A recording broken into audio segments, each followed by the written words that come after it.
Hello, everyone. Welcome to Cajun Soul and to the big state of Texas, the state of barbecues and live music.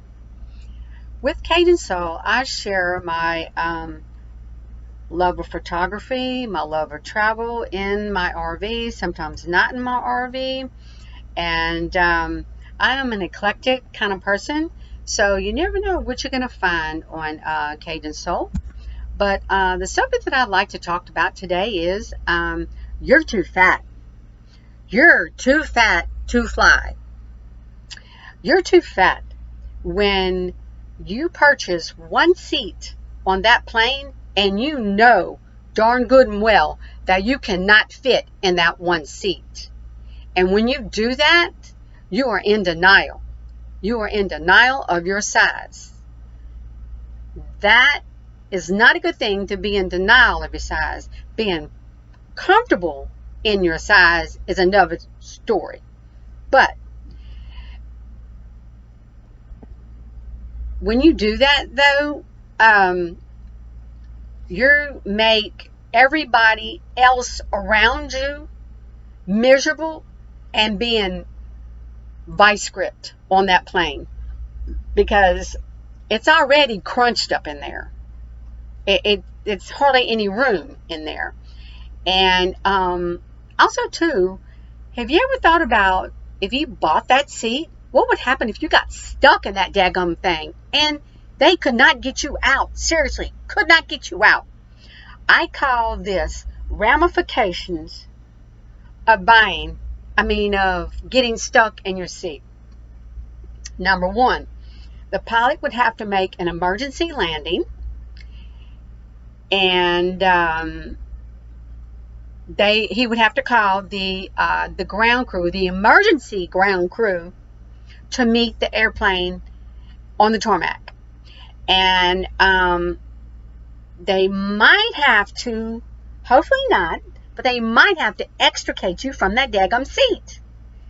That's not good and cool, you know. And you might have some news crews waiting up for the plane at the tarmac, and you're going to have pissed off passengers, pissed off, and that's very humiliating and embarrassing situation. Why would you want to put yourself in there? I mean, you never know. You never know. But saying that, there is a test through the airlines to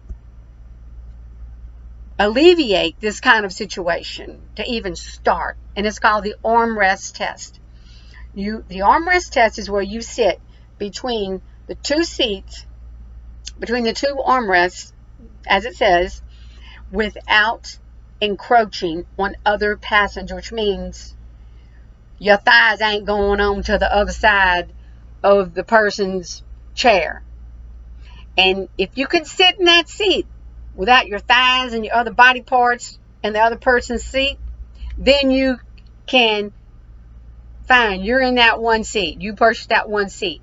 But if you don't pass that test, if your thighs are going into the other lane of the other person, it is mandatory that you purchase another seat. And this has been in the books for over 25 years, and that's straight across the board. But saying that, if there is room on the plane somewhere else that has an extra seat, an empty seat, you will be relocated into that area that can accommodate you. But why go through that? You know? So, I had a situation on a plane. It was totally packed. You put your luggage where you can find a spot and find a seat. I had to wind up going to the very back of the plane, by the bathroom. And when I got to my seat that I found, I was like, oh, do I really have to sit here? It was between two huge people. Seriously huge. And I looked at the seat, and it was an aisle seat. I was like, oh, okay, well, that's not too bad. But then the man, he was sitting in the middle. he moves to the aisle. And I'm like, are you kidding me? What the heck? I went, oh God. So anyway, I sit in that seat.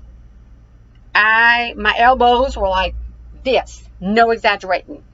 I could not move, and the lady was not sitting in her area. She was on my side, and the man was on my side. They should have had the whole area to themselves. I'm serious. This is ridiculous. I had to endure a 2 to 4 hour flight squunched in a vice grip between these two. Seriously, that's not right and that's not fair. I wanted to scream my head off. That's what I'm just saying. You know, have courtesy for other people.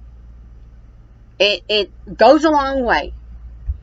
And so if you would like to read my take on this, my whole take on this subject, you can go to CajunSoul.com, or you can also catch me on Instagram. And you have a nice day. And please, for the sake of passengers and yourself, buy that extra seat if you need to. And you have a nice day.